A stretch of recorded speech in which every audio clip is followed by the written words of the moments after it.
날마다 선한 길을 예비하시는 참 좋으신 하나님 아버지, 지금까지 보호하여 주신 은혜에 감사드립니다.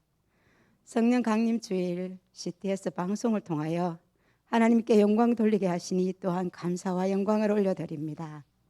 이 시간 우리의 모든 죄와 허물을 주님 앞에 회개합니다. 십자가의 보혈로 깨끗하게 하여 주옵소서. 코로나가 많이 확산되고 있습니다. 환자와 의료진들, 봉사자들 주님께서 위로하여 주시고 지치지 않도록 힘과 용기를 부어 주옵소서. 이로 인하여 예배가 위축되지 않게 하시고 환경을 바라보는 믿음이 아니라 환경 위에 역사하시는 하나님의 섭리를 믿으며 복음의 교제를 나눌 수 있는 교회들 되게 하옵소서. 이 나라 이 민족 가운데 주의 영이 임하셔서 우리의 자녀들을 예언을 하며 청년들은 환상을 보고 아비들은 꿈을 꾸는 놀라운 일이 이 땅의 교회들마다 일어나게 하시되 이곳에 세우신 이 70 남덕교회가 바로 그런 교회 되게 하옵소서. 말씀 선포하실 김재정 목사님을 기억하시고 성령 충만케 하시며 영육이 강건케 하옵소서. 묵상하고 준비한 말씀이 능력 있게 선포될 수 있도록 성령으로 기름 부어 주옵소서. 세상 위에 넘치는 한없는 주님의 은혜와 어떤 것으로도 가릴 수 없는 주님의 영광이 오늘 예배드리는 이 전위에 충만하게 하여 주옵소서. 감사드리옵고 우리를 변함없이 사랑하시는 예수님의 이름으로 간절히 기도드리옵나이다. 아멘.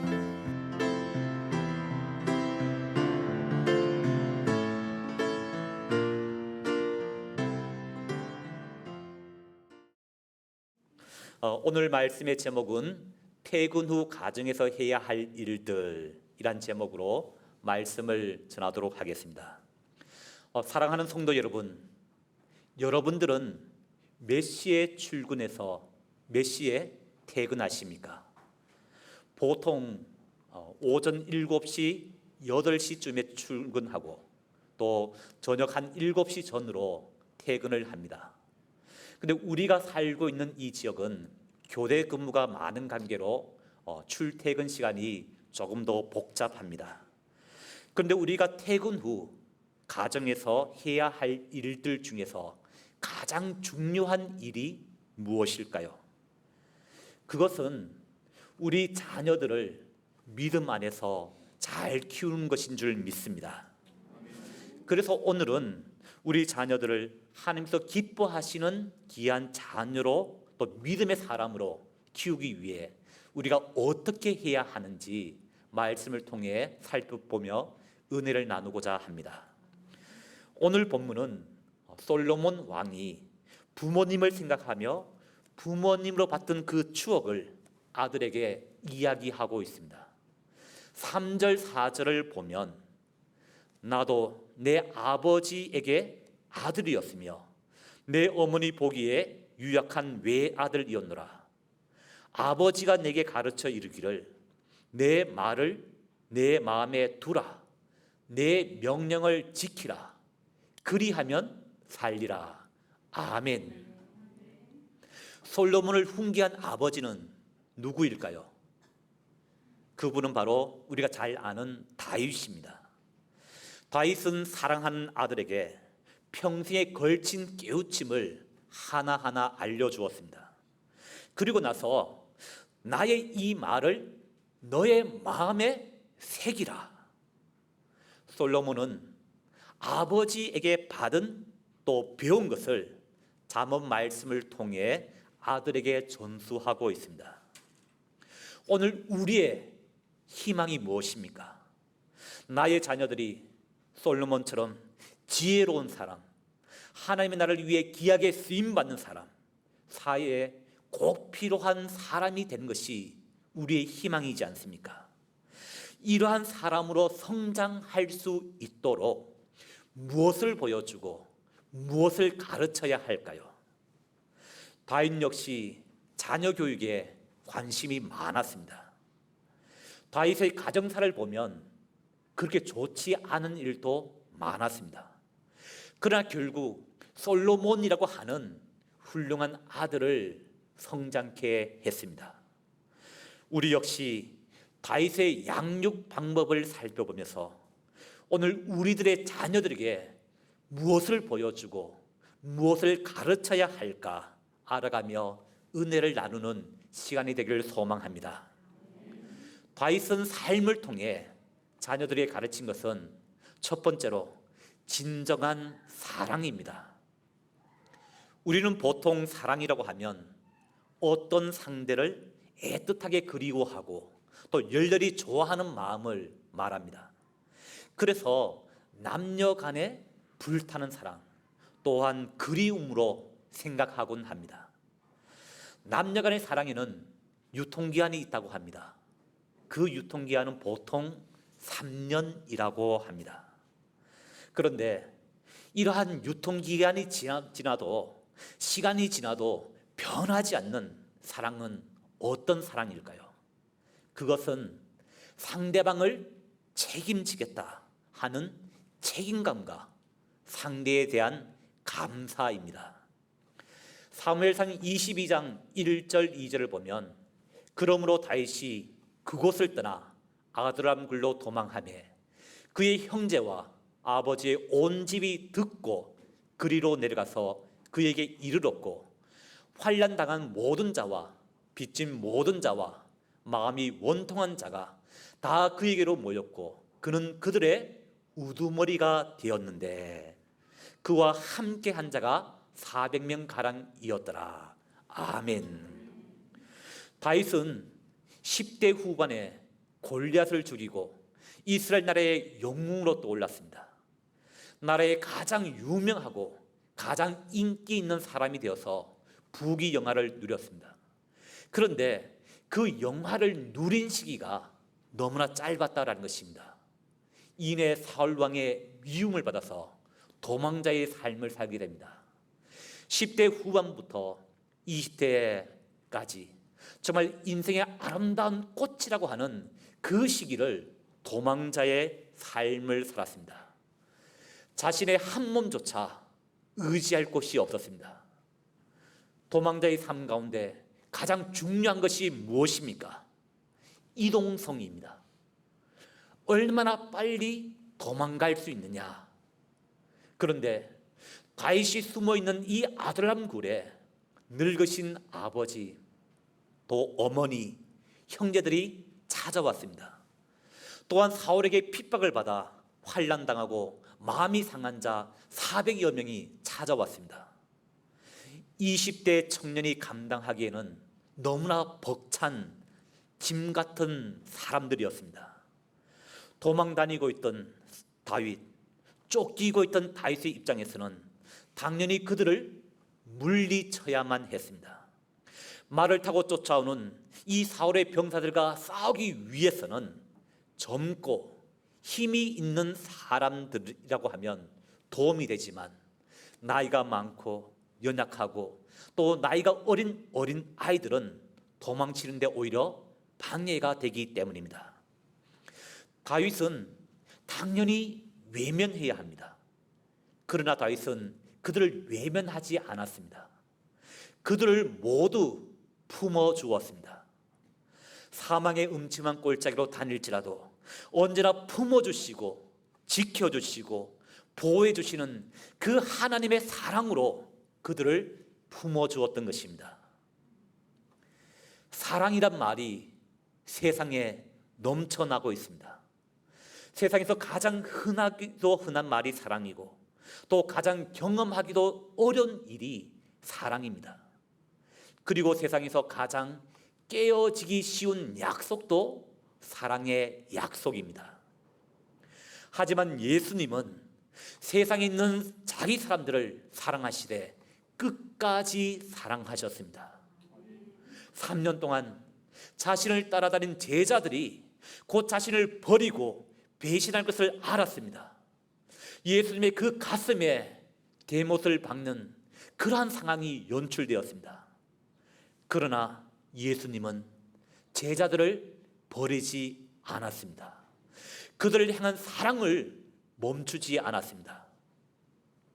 또한 예수님은 승천하시면서 우리가 영원토록 함께하겠다, 너를 홀로 내버려두지 않겠다, 너와 동행해 주겠다 약속하시면서 성령님을 우리에게 보내주셨습니다. 우리가 예수 그리스도를 마음에 믿고 입술로 고백하는 그 순간 성령님께서 우리 가슴 속에 들어오시고 영원토록 우리와 함께 해 주신 것입니다. 성령님이 우리와 영원토록 함께 하듯이 우리 역시 자녀들과 함께 있으며 끝까지 책임을 져야만 한 것입니다. 사랑은 일시적인 감정이 아닙니다. 사랑은 함께 하겠습니다. 당신의 그 약점을 내가 품어주겠습니다. 책임지겠습니다. 그리고 상대에 대한 한결같은 감사가 있어야만 합니다. 그리고 여기에 한 가지 더 추가해야 할 것이 있습니다. 그것은 바로 자녀의 한계를 설정해 주어야만 한 것입니다. 하나님이 아담과 하와를 만드시고 에덴 동산에서 살게 하셨습니다. 아담과 하와는 에덴 동산에서 모든 것을 할 수가 있었습니다. 하나님의 대리자가 되어서 모든 것을 다스리고 정복하고 치리하는 건세를 가졌습니다. 하나님은 아담과 하와를 너무나 사랑하셨습니다. 하지만 할 수 있는 일과 할 수 없는 일을 구분해 놓았습니다. 선과 악을 알게 하는 나무를 만드시고 그 열매를 먹는 것을 금하셨던 것입니다. 아담과 하와는 날마다 그 동산 중앙에 있는 선과 악을 알게 하는 나무를 보며 창조주이신 하나님과 인간의 차이를 날마다 분명하게 알았던 것입니다. 우리는 현재 핵가족 사회를 살고 있습니다. 집집마다 자녀가 한 명 아니면 두 명입니다. 정말 귀한 자녀를 또 우리가 키우고 있습니다. 그래서 가정에서 가장 흔하게 볼 수 있는 모습은 아이들이 어떤 것을 요구하든지 그대로 대부분 들어준다라는 것입니다. 즉 아이들이 원하는 것을 대부분 들어주므로 아이들의 욕구 충족이 과도하게 일어난다는 것입니다. 아이는 자신의 욕구를 컨트롤하지 못하게 됩니다. 이럴 때 부모님은 아이들에게 한계를 가르쳐 주어야만 합니다. 아이들이 할 수 있는 일과 할 수 없는 일을 구분해 주어야만 하는 것입니다. 예를 들면 잠잘 시간이야. 이제는 하던 일을 멈추고 잠을 자야 해. 잠을 자거라 하는 말은 자녀에게 한계를 설정해 주는 말입니다. 잠잘 시간이 되어 잠자기 싫어도 잠을 자는 것은 어린 나이의 한계입니다. 아이들의 한계를 설정해 주고 적절히 그 욕망을 제한시켜 주는 훈련이 얼마나 중요한지 모릅니다. 우리나라에도 점점 부모에게 함부로 대하고 용돈을 주지 않는다고 하면서 폭력을 행사하는 자녀가 한 명, 두 명 생기고 있습니다. 왜 그런 일이 생깁니까? 욕구를 조절하는 훈련이 되지 않았기 때문입니다. 그러기에 자녀들의 의견을 어느 정도까지는 들어주어도 그 이상은 안 돼, 여기까지야 라고 하는 분명한 선을 제시해 주어야 합니다. 사랑은 끝까지 책임지겠다라고 하는 책임감과 그것이 의무가 아니라고 하는 것을 감사함으로 표현해야만 합니다. 또한 자녀들이 원하는 것을 다 해주는 것이 아니라 할 수 있는 일과 할 수 없는 일을 분명하게 가르쳐야만 합니다. 다윗은 도망자의 삶을 살았습니다. 가장 어려울 때 자기를 찾아온 사람들을 외면하지 않았습니다. 힘들고 어려웠지만 손을 잡고 함께 함으로 하나님의 사랑을 이웃들에게 보여주었습니다. 우리 역시 자녀들을 키우고 있습니다. 자녀들을 마음껏 사랑하십시오. 내가 너를 사랑한다는 것을 충분히 표현해야만 합니다. 그리고 그 사랑의 표현은 자녀를 위한 기도로 마음껏 표현하시는 우리 성도님들 되시길 소망합니다. 두 번째로 다윗을 통해 알 수 있는 것은 그 부모의 역할은 자녀들을 축복하는 것입니다. 현대인들은 굉장히 바쁩니다.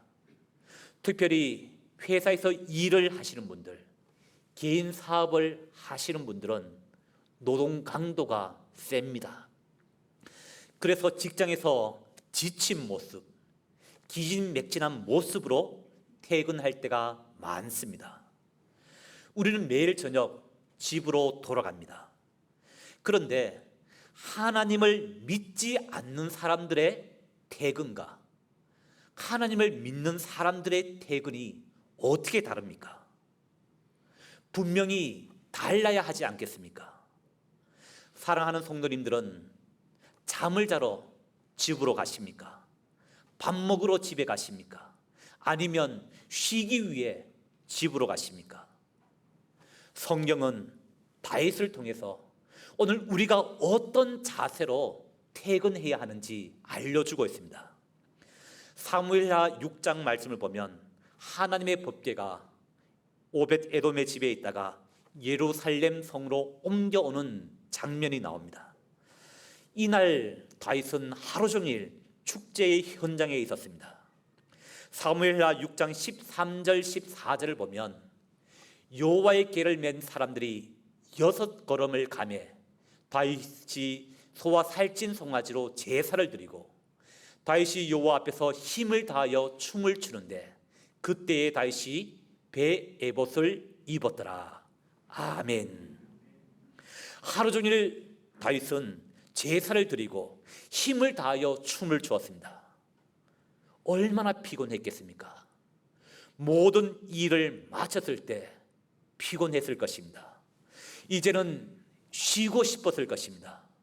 이제 모든 일을 마치고 다윗이 집으로 돌아오며 퇴근하며 한 말이 20절에 기록되어 있습니다.